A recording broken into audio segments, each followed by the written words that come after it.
Moteur, ça tourne, action! C'est le cinéma qui a meublé ma solitude. C'est le cinéma qui a été mon ami, mon grand frère, qui m'a donné mon code moral, qui m'a donné mes valeurs, qui m'a fait voyager dans le temps et dans l'espace. Un autre cinéphile au bout du fil, Joseph Facal. Alors, Joseph, on va parler de films sur le syndicalisme, sur les conflits de travail, bien sûr, parce qu'il y a la grève actuellement.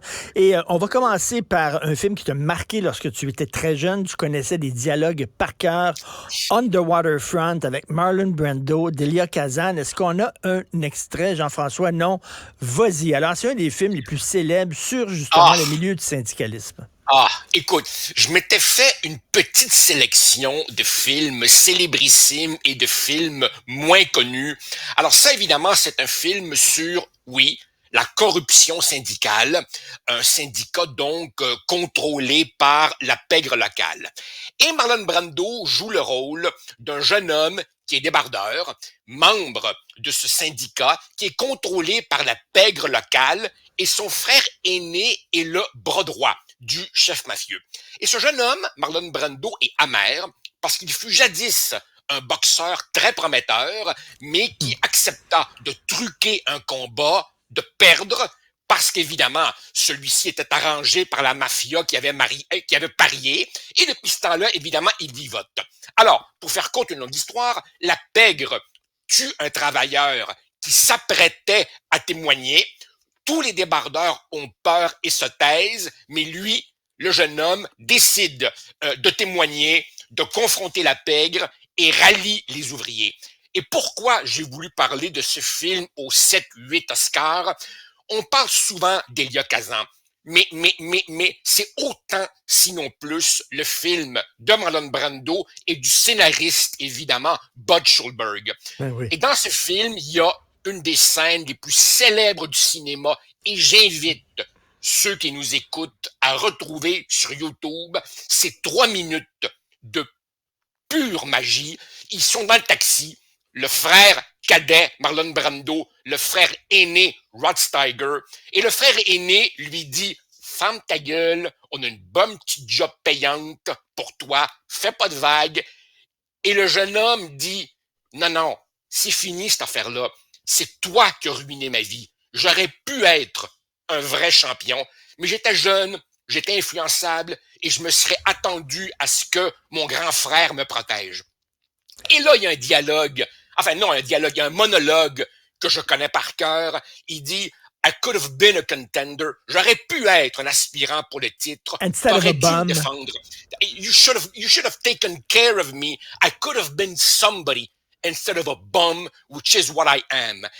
Richard, j'aimerais trouver une traduction française pour le mot anglais iconic. C'est une des scènes les plus célèbres du cinéma. Et les gens qui ne connaissent de Marlon Brando que le capitaine Kurtz d'Apocalypse Now devraient aller le voir. À cette époque, il est beau comme un dieu grec. Il a des yeux, il a une mâchoire, il a une façon de parler, il a un regard.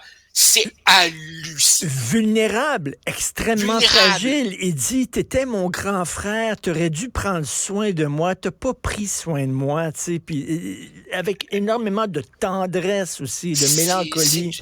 C'est une scène déchirante et on voit qu'à un moment donné, son grand frère, le tough, ne peut plus supporter son regard et se tourne, regarde par la fenêtre vers l'extérieur, une scène d'une émotion indescriptible. Écoute, un film dont je vais parler rapidement, c'est Fist, F-I-S-T, avec Sylvester Stallone, un film mal aimé, vraiment, qui est considéré, tu regardes dans les listes des films de Stallone, il est considéré comme un de ses pires. Je ne comprends pas, je trouve que c'est un de ses meilleurs, réalisé par le Canadien Norman Jewison, et c'est un peu là-dessus sur la corruption dans le milieu syndical. Un gars qui commence, il est manœuvre, là, puis il commence à s'impliquer dans le milieu syndical, il devient chef syndical et évidemment, il prend de plus en plus de pouvoir et plus il prend du pouvoir, plus il en veut, plus il se rapproche de la mafia, et à la fin, il devient totalement corrompu. Écoute, c'est une métaphore à peine voilée sur Jimmy Hoffa, qui a commencé, qui était un bon syndicaliste, qui avait le cœur à bonne place et qui finit en étant extrêmement corrompu. C'est un grand film, et Stallone, là-dedans, est tellement bon. C'est un film merveilleux. Norman Jewison est un réalisateur inégal qui a fait de très bonnes choses et d'autres beaucoup moins bonnes. Et franchement, Richard, il y a un mystère qui en est pas un dans le fond. Il y a un mystère Stallone. Ce gars-là est, chez les bien-pensants, un objet de moquerie. Il est snobé, boudé par plusieurs. Quand on considère d'où ce gars-là est parti, la carrière qu'il a faite. Il a fait quelques navets, évidemment. Tu sais, bon, les Rambo, mettons que c'est amusant, mais dans le panthéon du 7e art, bon, on a le droit un peu de ricaner. Mais Stallone a aussi fait des choses formidables.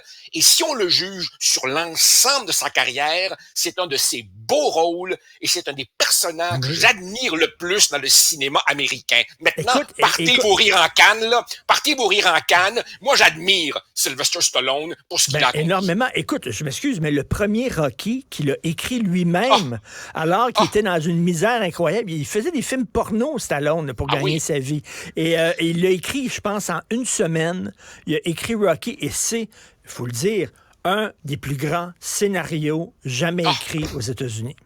Ah non, c'est un film, Rocky est un film extraordinaire, Fist aussi. Non, Stallone vraiment, quand Stallone croit en son projet, quand il est pas juste là pour faire du cash, quand il met ses tripes sur la table, quand il est bien dirigé, ou même quand il met lui-même la patte, la main dans le scénario, c'est un gars qui a des choses à dire, qui parle avec ses émotions, et vraiment, non, moi, c'est un gars, il y a des gens comme ça, comme Arnold, tu sais, les gardiens autoproclamés, bon chic, bon genre, qui contrôlent les revues, etc., là, méprisent des gens parce que, sais-tu c'est quoi leur péché? Ils sont populaires. Exactement. Ils ont du succès. Et que ça fait chier du monde quand d'autres ont du succès.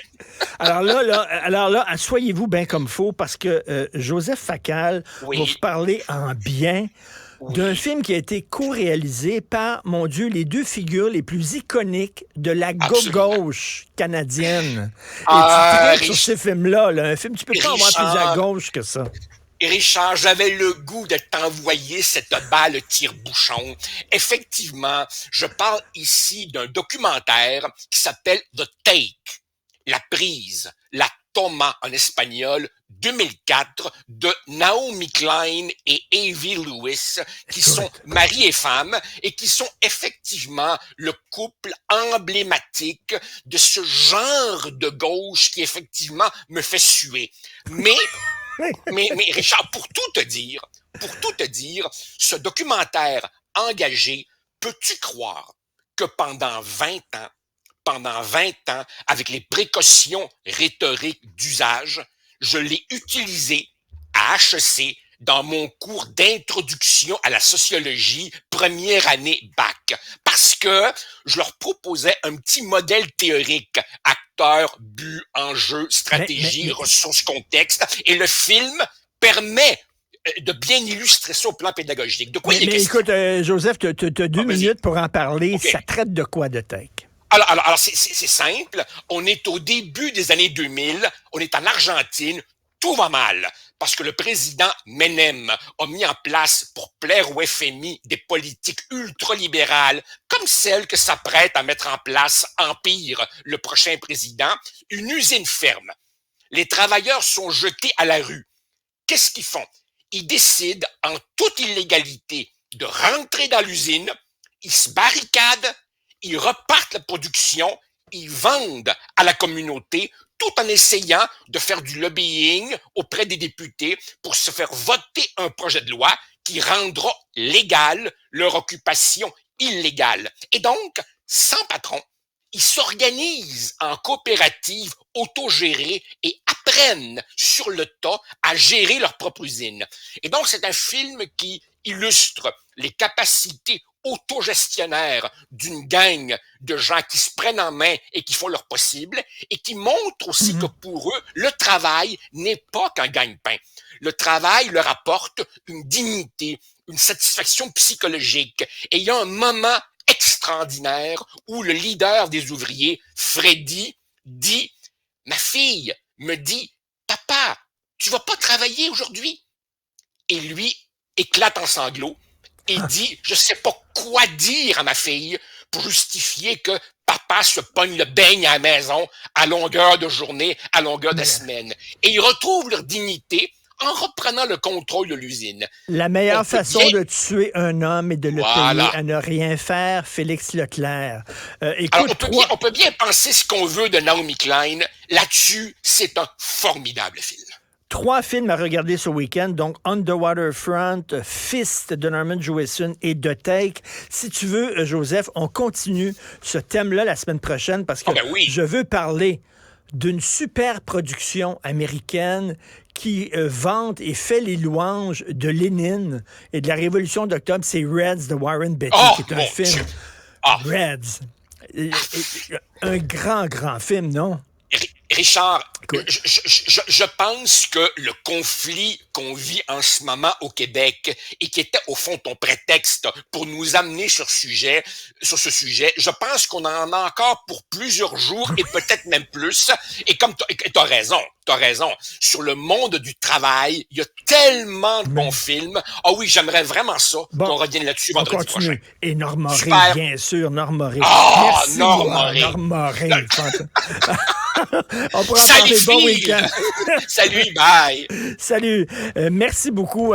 J'espère que vous avez appris plein de trucs. Moi, j'ai appris plein de trucs avec nos invités. Je me suis bien amusé. Merci à l'équipe formidable avec qui je travaille à la recherche. Florence Lamoureux, Jean-François Roy à la réalisation. Votre travail est inestimable et vous êtes des amis en plus. C'est Benoît Dutrisac qui prend la relève. Passez un excellent week-end. On se reparle lundi, 8h30. Cet épisode est maintenant disponible en balado et vidéo sur l'application et le site cubradio.ca, la plateforme audio québécoise où les contenus francophones sont fièrement en vedette.